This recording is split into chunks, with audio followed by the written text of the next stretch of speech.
कीअं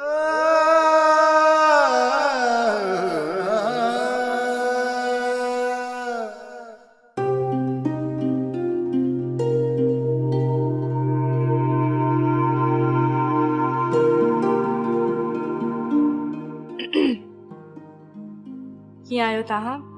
रहमान साहब ॿुधाए पियो त तव्हांजी तबीयत ख़राब थी पई हुई, ख़ैर त हुयो? हाँ मिड़ई थोड़ी घणी थकावट जे करे, पर हींअर बिल्कुलु ठीकु आहियां। लॻे थो त फ्यूचर खे बहितर करण जे लाइ तव्हां कुझु वधीक ई महिनत करे रहिया आहियो, ईअं न? इहो फ्यूचर ई त हूंदो आहे जेको स्ट्रगल करण जे लाइ उत्साहींदो आहे। ऐं हूअं बि फ्यूचर बिना इंसान कहिड़ो। कुझु प्यार मोहबत जे बारे में इज़हार कर बोगला। मुंहिंजे बारे में था सोचो न। तव्हां यकीन रखो, मां पंहिंजो फ्यूचर बहितर कंदुसि। हरू भरू ग़लतफहमी में न पओ। ही म्यूज़िकल सीडी आहे, राति मूं ॿुधमि पे त तव्हांजी यादि आई, छो त म्यूज़िक तव्हांखे बि पसंदि आहे, सो ही ॿुधजो ज़रूरु, तव्हांखे वणंदी।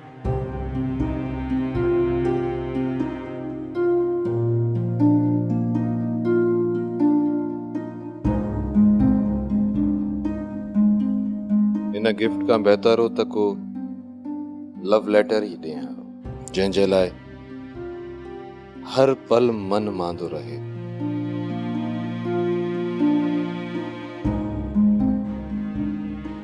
बेगम साहिबा, तव्हांखे असलम ख़ान सां फ़िलहालु ईमान जे बारे में न ई ॻाल्हाइणो। जेसीं ताईं असां ईमान खे पंहिंजे एतमाद में वठूं, कोई का ॻाल्हि करणी आहे। तूं छा थो सम्झे त ईमान तिरीअ तेल लाहिण ॾींदी? न, उहो कॾहिं बि नथी चाहे त अदाजन जे घर परणो करे वञे। हा त पोइ छो वञे उते परणो करे? हुनखे पंहिंजी ज़िंदगी गुज़ारण जो पूरो हक़ आहे। हू पंहिंजी ज़िंदगी जो बुरो भलो बि सम्झी सघे थी। मूं बि इहो ई पे चाहियो त तूं सिधो थी इन मामले ते ॻाल्हाए। ॾिस आई न तुंहिंजी दिलि जी ॻाल्हि तुंहिंजे वात ते। तूं इहो त ॿुधाए, मुंहिंजे भाणेजे में कहिड़ी ख़राबी आहे? छा में घटि आहे? ज़मीनदार आहे, पढ़ियल लिखियल आहे, मथां सुहिणो सेबतो आहे, कहिड़ी खोट अथसि? मसलो कंहिं ॻाल्हि जी खोट जो न आहे। तूं ॻाल्हि खे सम्झ फ़हमीदा बेगम। ऐं उन खां पोइ हू ॻोठ में किथे सर्वाइव करे सघंदी? मां जो हिते रही आहियां, ॻोठ जी हुयसि मां, पोइ हिते रही पई आहियां न। तूं वठी आए 30 सालनि खां तोसां गॾु पई रहां। वाह जी भेट कई आहे तूं। तुंहिंजे अकुल खे त सलाम हुजे। ईमान जा पी इहा ज़हन में ॻाल्हि विहारे छॾ त ईमान न सिर्फ़ु मुंहिंजे भाउ असलम जी थींदी, बसि। मां तोखे इहो सिधो थी चवां, बसि उहो मुंहिंजे एफ़्ज़े में वेंदी, एफ़्ज़े में बसि।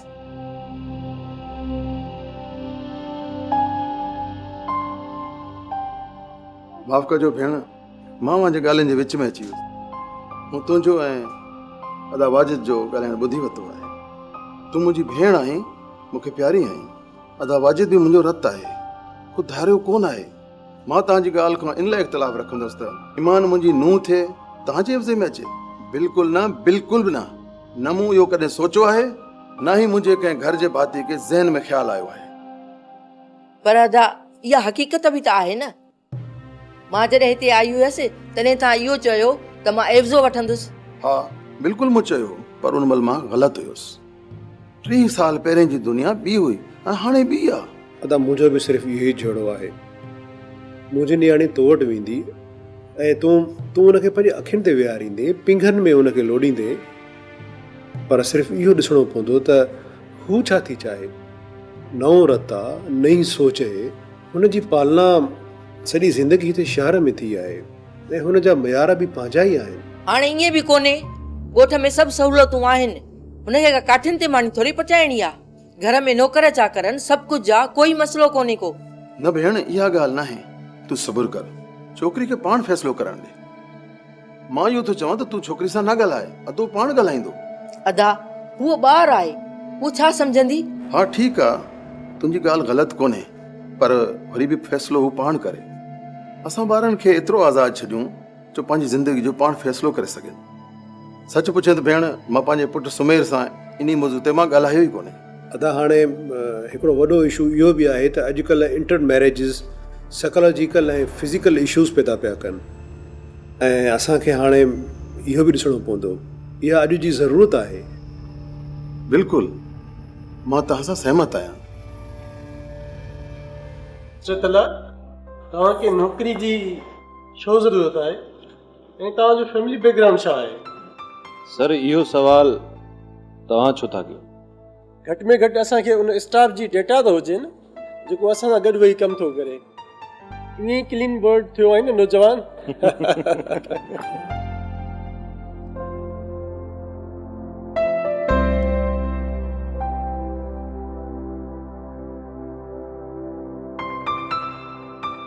छा ते टहिको मचायो अथव? मूंखे बि ॿुधायो त मां बि खिली वठां। तव्हां कीअं आहियो मिस्टर कलाल? बिल्कुलु ईअं ई आहे जीअं तव्हां हुनखे छॾे विया हुयो। असल में कुझु नवां ऑर्डर्स मिलिया आहिनि, तव्हां उन्हनि खे लाइन अप करे वठो छो त शाम ताईं डिलीवर करणा आहिनि। जी मैडम, इनशाला ईअं ई थींदो।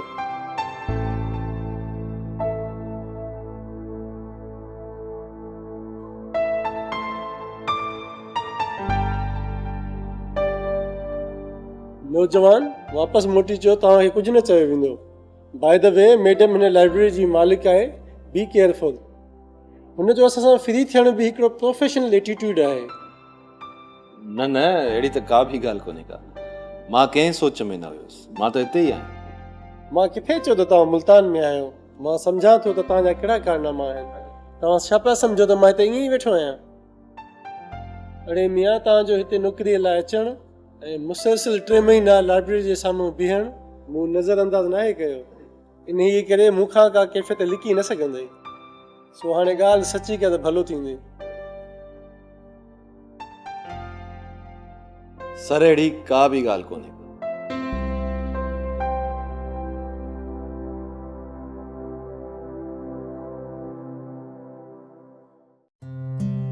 कलाल, तो मूंखां कॾहिं पंहिंजे मिटनि माइटनि जे बारे में न पुछो आहे त केरु आहिनि, किथे आहिनि, आहिनि बि या न आहिनि। आख़िर छो? कहिड़ी ज़रूरत आहे? मुंहिंजे लाइ त तव्हां ई सभु कुझु आहियो। पर वरी बि मामा, हिन वक़्तु मां 24 सालनि जो थी वियो आहियां ऐं हेसी ताईं त तव्हां मूंखे कंहिं बि मिट माइट जे बारे में नाहे ॿुधायो ऐं न ई उन्हनि खां तालुक़ रखियो आहे। पोइ हाणे मां तव्हां खां छो पुछां? न, तोखे पुछणु घुरिजे। तुंहिंजे पापा जा माइट आहिनि, मुंहिंजा माइट आहिनि। बिल्कुलु हूंदा, पर मुंहिंजो छा उन्हनि सां? बाय द वे मामा, अॼु तव्हांखे इहे सो कॉल्ड माइट छो यादि आया आहिनि? को मसइलो थियो आहे छा? न, को बि मसइलो न आहे थियो। मां सोचियो त तूं हिन एक्साइटमेंट में ईंदे ऐं पोइ तूं मूंखे चवंदे त हल त हली मिली अचो। फॉर गॉड सेक मामा, हिन वक़्तु मूंखे कंहिंसां बि न आहे मिलणो। मुंहिंजी पढ़ाई पीक ते आहे ऐं मां स्टडी ते आहियां। मूंखे कंहिं बि पासे न आहे वञणो। ओके, पर पाण खे कुझु ॾींहंनि में आउटिंग लाइ ॿाहिरि निकिरणो आहे। आई एम सॉरी मामा, मां हिन वक़्तु कंहिं बि आउटिंग जे मूड में न आहियां। Please try to understand. कलाल, तोखे छा थी वियो आहे? तूं पहिरीं त ईअं कॾहिं बि कोन हुए। ऐं पुट, इहो कहिड़ो तरीक़ो आहे मम्मा सां ॻाल्हाइण जो? आई एम सॉरी मामा, छा कयां मां? प्लीज़ तव्हां मूंखे सम्झण जी कोशिशि कयो। पुट, मां तोखे ई त सम्झण जी कोशिशि करियां पई। मुंहिंजी तोखां सिवा आहे केरु? मां चाहियां थी त तूं हर वक़्तु ईअं उदास ऐं वेगाणो न रह। अहिड़ो छा थियो आहे जंहिं तुंहिंजे चहिरे जूं मुस्कुराहटूं खसे वरितियूं आहिनि? तूं एॾो रिएक्शनरी थींदो वञे।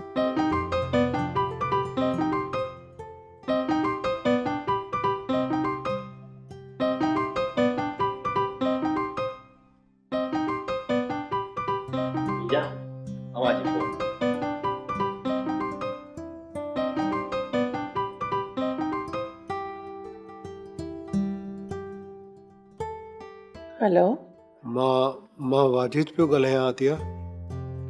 ओ माय गॉड, अवां कॉल कई आहे? कीअं आहियो तव्हां?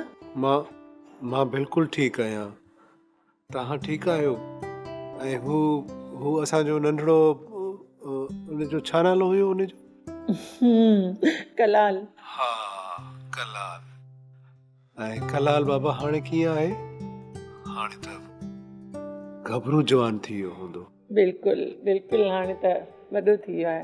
ऐं हा तव्हां ॿुधायो अॼु फ़हमीदा ऐं हू नंढड़ी हा ईमान कीअं आहे? सभु ठीकु आहिनि ऐं ईमान बि माशाल्लाह हाणे काफ़ी वॾी थी वई आहे। भला अॼु एॾनि सालनि खां पोइ कीअं यादि कयो अथव? असां त तव्हां सभिनी खां विसरी विया हुआसीं न। पंहिंजे ख़ामोश गुनाह जी माफ़ी वठण ऐं उन वाइदे खे पालण जे लाइ तव्हांखे मूं फ़ोन कयो आहे, जेको 3 साल अॻु में मूं तव्हां सां कयो हुयो। त छा तव्हां हाणे बि हुन कयल ॻाल्हि ते क़ाइमु आहियो? इहा ॻाल्हि नाहे अतिया, पर उहो हिकु अहद हुयो, हिकु गारंटी हुई। पर इहो अहद अॼु तव्हांखे छो यादि आयो आहे? अॼु छो तव्हां पंहिंजे ख़ामोश गुनाहनि जी तलाफ़ी पिया करियो? मां तुंहिंजे घर अचणु थो चाहियां अतिया। मां रूबरू तव्हां सां ॻाल्हाइण थो चाहियां। छा मूंखे अचण जी इजाज़त मिलंदी? मूं ऐं मुंहिंजो मरहूं मुड़ुसु तव्हां मां कंहिं ते बि मुंहिंजे घर अचण जी रोक न कई हुई। मुंहिंजे घर जा तव्हां सभिनी जे लाइ दरवाज़ा पहिरीं बि खुलियल हुया ऐं हाणे बि खुलियल आहिनि। मां सुभाणे तव्हां वटि घर ईंदुसि। जेकॾहिं कलाल पुटु घर में हूंदो त मूंखे बेहद ख़ुशी थींदी। हा हा कलाल ज़रूरु हूंदो, तव्हां भली अचो। महिरबानी महिरबानी।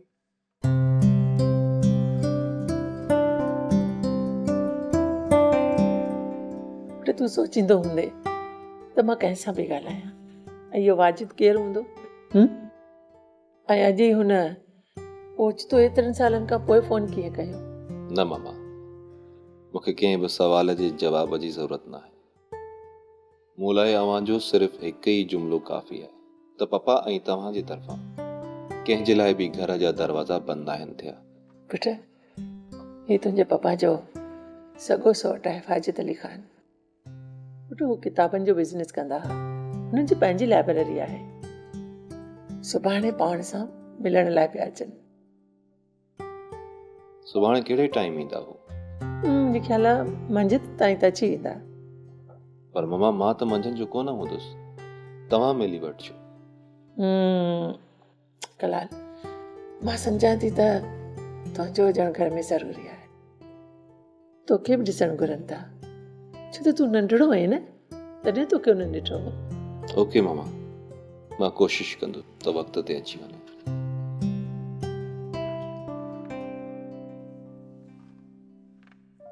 अतिया सां ॻाल्हाइण खां पोइ केॾो हल्को थो महसूसु कयां, ॼण दिलि ते रखियल हज़ारे मणनि जो ॿार लही वियो हुजे। मूंखे इहो पहिरियों करणु घुरिबो, उहो साहे सां आणण में इलाही देरि कई आहे।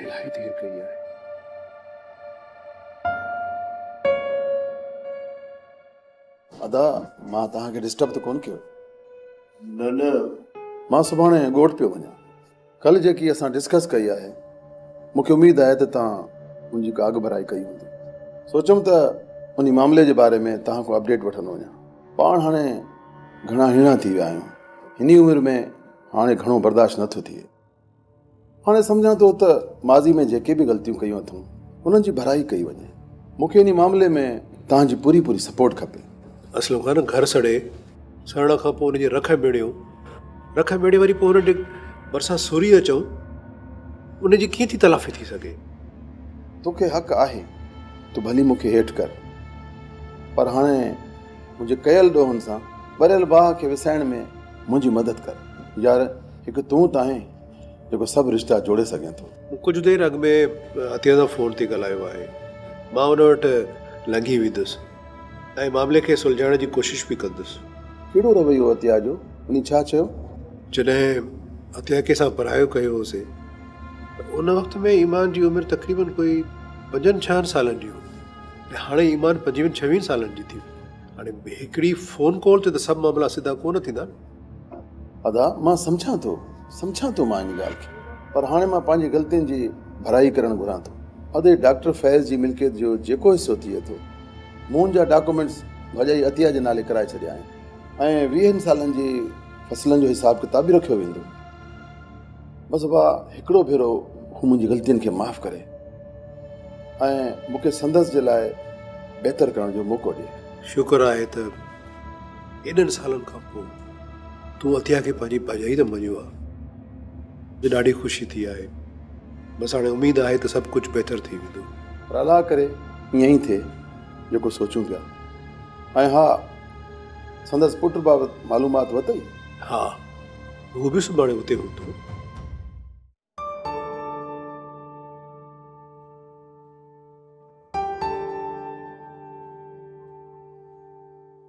ईमान, तव्हां हिते?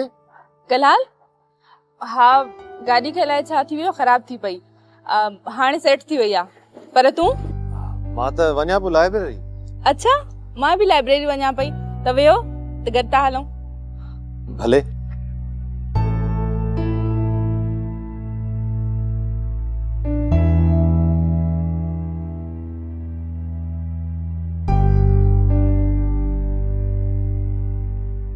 चवंदा आहिनि त सफ़र में दोस्त सुञाणबा आहिनि। अॼु कलाल मूंसां थोरी देरि जे लाइ ई सही, पर ट्रैवल त करे थो। छो न मां कलाल खे आज़माए ॾिसां। पर कीअं आज़मायांसि? अॼोको ॾींहुं मुंहिंजी ज़िंदगी जे लाइ यादगार रहंदो। अॼु मां पंहिंजी चाइना सां गॾु आहियां, संदसि घर में वेठल आहियां। ओ गॉड, तुंहिंजा लख शुक्र। तव्हां ख़ामोश रहंदा आहियो या मूं ते इम्प्रेशन विझण जे लाइ ईअं था कयो? जी न मैडम, मां त ईअं ई हूंदो आहियां। बाय द वे, इहा मैडम केरु आहे? तव्हां मूंखे ईमान बि चई सघो था। हाणे त असां हिक ॿिए खे थोरो सुञाणूं था। जी हा, बिल्कुलु। सुञाणण सां मूंखे कुझु यादि आयो त अॼु तव्हां मूंखे पंहिंजे बारे में तफ़सील सां ॿुधाईंदो। मां छा ॿुधायां? अच्छा, ईअं था कयूं, किथे हली कॉफ़ी था पियूं, पोइ तव्हांजे मुतलिक़ उते वेही ॻाल्हायूं था। जेका तव्हांजी मर्ज़ी। अदा, हिकु त अकेला आया आहियो, न सुमेर खे वठी आयो और न भाॼईअ खे। ॿियो वरी जल्दी था वञो? अदी, कोई त कमकार आहिनि घणा। ॿियो वरी मथों फसल बि लहण वारो आहे। मुंहिंजो उते हुजणु लाज़मी आहे। हूअं बि असां सभु जल्दी वापसि ईंदासीं। वाजिद खे जेतिरो चयो अथमि, जेतिरो जल्दी कंदो त जल्दी ईंदासीं। मां सम्झी वियसि। अव्हां जो उहो कमु आहे, हिन खां ज़रूरु वठंदसि। पोइ सम्झ जा सूर, तूं जेको सम्झे पई न उहो कुझु बि न आहे। पहिरीं ॻाल्हि खे सम्झ, पोइ पंहिंजे ज़हन जा इहे मोल घोड़ा उथार। अदा, मंझंदि जी मानी त खाई वञो, एॾी तकड़ छो अथव? गाॾी त पंहिंजी अथव, परे त कोन्हे पंधु। न बसि वरी ईंदुसि, हाणे हलां थो। अदा, हाणे सभु कुझु तो ते आहे। तूं जीअं ॿुधाईंदे असां हलिया ईंदासीं। मां मिल्कियत जे हिसे जी बि ॻाल्हि करे अचां। हा बिल्कुलु, इहो बि हुननि जो हक़ आहे। कंहिंजे हिसे जी पिया ॻाल्हि कयो ऐं कंहिंजी मिल्कियत जी? कुझु मूंखे बि त ॿुधायो। तुंहिंजो कमु न आहे, तूं ख़ामोश रहो।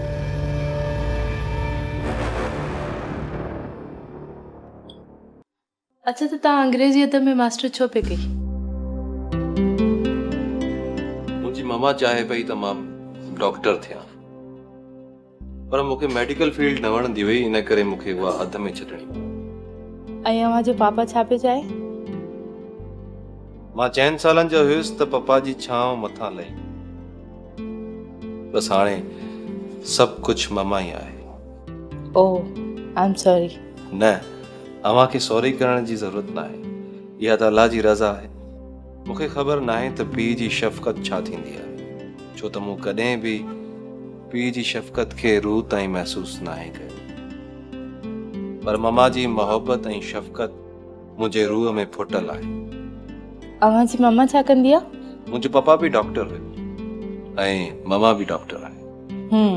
चए पियो त जॾहिं तव्हां बीमार थींदा आहियो त तव्हांखे डॉक्टर जी फीस न भरणी पवंदी आहे। असां बीमार कोन थींदा आहियूं।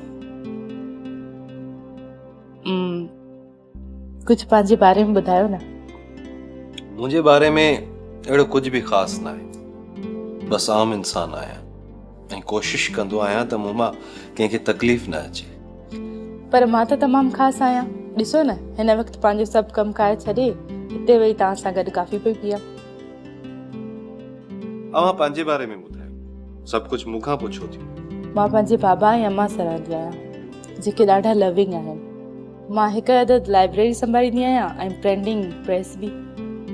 जिते तव्हां बि कमु कंदा आहियो। अव्हांजे बाबा खे मूं कॾहिं लाइब्रेरी में न आहे ॾिठो।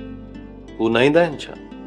एक्चुअली बाबा जी मूवमेंट घटि रहंदी आहे, छो त एक्सीडेंट में हुननि पंहिंजो हलणु विञाए छॾियो आहे। I'm sorry. न न, अव्हांखे सॉरी करण जी ज़रूरत न आहे। ज़िंदगी जी आज़माइश में बाबा हमेशह सोभ माणी आहे। काफ़ी बोल्ड आहियो तव्हां। लॻे थो त पूरे घर खे संभालियूं वेठा आहियो। जिते मोहबतुनि जा फसल हिक ॿिए जे मथां लहंदा हुजनि, उते संभालण जी ॻाल्हि नाहे हूंदी। उते बसि दिलि जूं ॿाहूं खोले रखणी पवंदियूं आहिनि। ऐं इहो सभु कुझु मूं पंहिंजे बाबा वटां सिखियो आहे। हू चवंदो आहे त हर ॾुखियाईअ में ज़िंदगी ॾांहुं मुस्कुरायो ऐं पोइ ॾिसो ज़िंदगी कीअं सवलाई ॾांहुं पेर खणण थी शुरू करे। तव्हांजे बाबा जा आइडियाज़ आला आहिनि। लॻे थो त हुननि सां मुलाक़ात करणी पवंदी। ज़रूरु। अच्छा कलाल, हिकु ॻाल्हि पुछां अव्हां खां? जी बिल्कुलु। अव्हांखे नौकिरीअ जी ज़रूरत न आहे, इहो त मां सम्झां थी। त पोइ छो अव्हां हिकु मामूली नौकिरी जे लाइ आहियो? मां सम्झां थो त घणनि सवालनि जा जवाब न आहिनि हूंदा। घणियूं अखियूं पर्सनल सवाल करे पाण मुंझी पवंदियूं आहिनि। मुंझण लाइ त साह बि मुंझंदो आहे, दिलि बि मुंझंदी आहे। पर जे जवाब अखियुनि मां ॾिसजनि त उनखे छा चवंदा? छा सिर्फ़ु अखियूं ई मुंझंदियूं आहिनि? सभ खां वॾी अज़ियत साह मुंझण आहे। ऐं ख़बर अथव, मुंहिंजो साह उन वक़्तु मुंझंदो आहे जॾहिं मुंहिंजे दिलि जी कैफ़ियत खे सम्झंदे बि न सम्झो वेंदो आहे त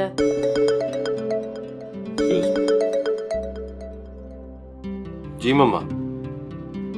कलाल पुट, अॼु मंझंदि जो घर में महिमान ईंदा। तूं हीअं कर, अॼु तूं घर जल्दी अची वञ। हा मम्मा, मां पहुची वेंदुसि, तव्हां बेफ़िक्र थियो। पुट, जेके महिमान अचनि था न, उहे तुंहिंजा वेझा आहिनि। तोखे साम्हूं ॾिसी उन्हनि खे ॾाढी ख़ुशी थींदी। हा मम्मा, मां कंफर्म अची वेंदुसि, तव्हां टेंशन न वठो। Okay okay. सब्सक्राइब कयो असांजो official YouTube channel Sindh TV HD drama ऐं वधीक अपडेट लाइ बेल आइकन खे क्लिक करियो।